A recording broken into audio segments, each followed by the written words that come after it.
President Trump set to consider invoking the Insurrection Act in Minnesota during a meeting at the White House today. This comes as protesters ignore calls from even Democratic leaders in the state to go home.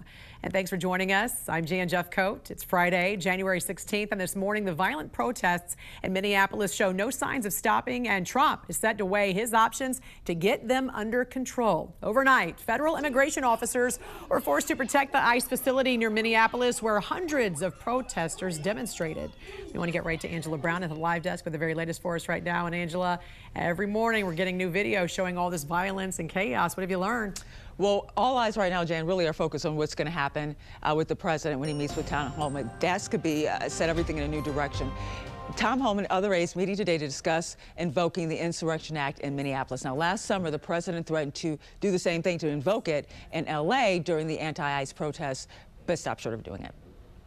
Well, I'm not going to get ahead of the president on that, but it's certainly an option, a viable option. So actually, I'll be meeting with the president tomorrow. So, you know, I think it's something that needs to be on the table, because this cannot continue. There is going to be more bloodshed, I'm telling you. Well, the possibility of using the Insurrection Act comes after weeks of boiling tension between federal agents and protesters. If the act were to be invoked, it would give the president the power to send troops into states to restore order. Those armed forces could make arrests. They could also conduct searches, while others in the president's circle apparently saying they could be used to protect federal buildings and carry out immigration enforcement. The last time this was used was back in the 90s during the L.A. riots. It was scenes like this one that happened over the past 24 hours that people are really talking about right now. During the day, protesters faced off with ICE officers outside of a federal building in Minneapolis. As the day turned into night, tensions ramped up right between the crowd and also federal agents. Protesters were seen banging and hitting ICE vehicles as they drove by. Agents responded with tear gas and some percussion grenades, forcing the crowd to move across the street. Now, the president is expected to meet with his team later today at the White House about their next move in Minnesota. We're going to stay on top of this, Jan, all morning and bring you any updates right here at the live desk. This is the National News Desk, America's News Now. Thank you for joining us tonight. I'm Didi Gatton, and we begin with President Trump's crime crackdown continuing tonight in Chicago and Portland as he debates using the Insurrection Act. We start tonight with team coverage. Our Victor Park is on the ground in Portland after Secretary Kristi Noem visited the ICE facility that's been the scene of several protests and arrests. Then the Fact Check team breaks down the federal and local battle over Portland's crime. But first, Ryan Smith at the live desk with the escalation that is currently happening, Ryan, in Chicago.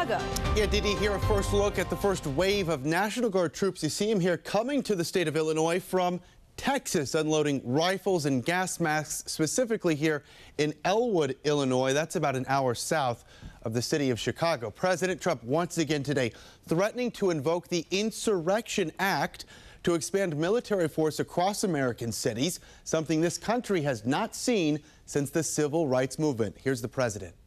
If you look at Chicago, Chicago's a great city where there's a lot of crime. And if the governor can't do the job, we'll do the job. It's all very simple. Now let's take you out live over here, the skyline tonight over the city of Chicago. But the city and the state of Illinois have already sued the White House over this. A federal judge is giving the White House until the end of tomorrow to specifically explain why she should not block National Guard troop deployments to Illinois. Here's Chicago's mayor a few hours ago today. They won't have policing powers. We know that. They can't arrest.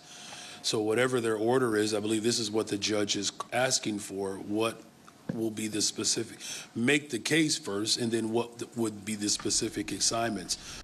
We'll see what comes out of that ruling possibly tomorrow. We do know, however, tonight that these Guard members right here will receive crowd control and legal training ahead of any specific assignments there in Illinois. Continuing our coverage, President Trump announcing today via True Social he will invoke the Insurrection Act if Minnesota politicians, quote, don't obey the law. The rarely used law gives the president authority to deploy the military without congressional approval. The National News Desk, Jeff Harris, joins us to break it all down. And Jeff, we know thousands of federal agents have already been sent to Minnesota. You spoke with legal experts tonight. What are the chances this law takes effect? So I'm told if tensions continue to rise in Minneapolis, which on Wednesday saw its second ICE-involved shooting in the span of a week, there is a chance President Trump signs off on the insurrection Insurrection Act sending military troops into the city, something that has not happened in the United States in over 30 years.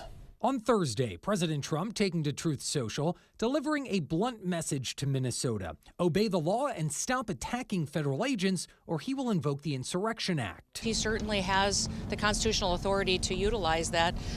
My hope is that this leadership team in Minnesota will start to work with us to get criminals off the streets. Following Trump's threat, Minnesota Governor Tim Walz making a direct appeal to the president, writing on X, quote, "Let's turn the temperature down, stop the campaign of retribution. This is not who we are." Your civil rights are being infringed upon by CBP and ICE, and then they want to call in troops on top of that, not to protect your civil rights, but claiming that they're protecting CBP and ICE. The Insurrection Act allows the president to deploy the U.S. military without prior congressional approval, a law former federal prosecutor Nima Rahmani tells us Trump has the authority to use. And it can be invoked when there is a rebellion against the authority of the United States or the president is otherwise unable to enforce federal law. Trump has threatened to invoke the act multiple times in the past, including during his first term in 2020 in response to the George Floyd protests, and multiple times in 2025,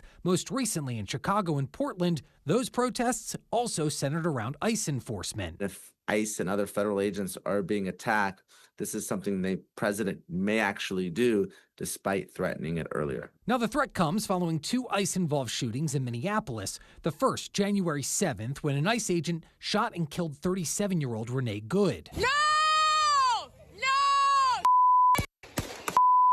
Officials claiming she weaponized her vehicle and tried to run over the agent, but also as protests continue across the city. Footage capturing fireworks being launched at law enforcement. And independent journalist Nick Sorter filming who he calls rioters breaking into a federal vehicle and stealing a rifle. Almost there. Oh, wow. Now take a look here. According to the Brennan Center for Justice, the Insurrection Act has been invoked 30 times in the past, including by Presidents H.W. Bush, Lyndon B. Johnson, and President Eisenhower. The most recent time back in 1992 during the L.A. riots. We're told the law can be challenged in federal court, which Minnesota's Attorney General says he would do if in fact it was invoked. But Rahmani says he doesn't see a federal judge stopping the deployment of U.S. troops. Reporting for the National News Desk, I'm Jeff Harris.